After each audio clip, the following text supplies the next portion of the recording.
আজকে এমন এক হুজুরের কথা শোনাবো আপনাদেরকে, যিনি নাকি গুগল দিয়ে ফতোয়া দিতেন। তিনি এই গুগল থেকে ফতোয়া দিতে কি কি কাণ্ড করেছিলেন আজকের গল্পটা না দেখলে কিন্তু বুঝতে পারবেন না। গ্রামের এক হুজুর শখ করলেন ইন্টারনেট থেকে ফতোয়া খুঁজবে। একদিন এক চাচা জিজ্ঞাসা করলেন, হুজুর, শীতকালে নাকে মাফলার দিয়ে নামাজ পড়লে কি কিছু হবে?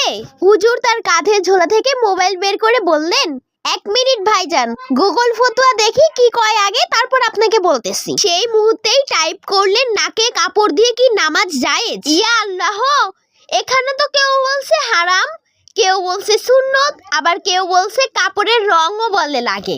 গ্রামের চাচা তো হা করে তাকাই আছে। সবচেয়ে মজার ঘটনা হলো, একদিন এক ছাত্র এসে জিজ্ঞাসা করলো, হুজুর মশাই, জান্নাতে কি ফাস্ট ফুড থাকবে? হুজুর বললেন, আচ্ছা ভাই, এইটাই তো।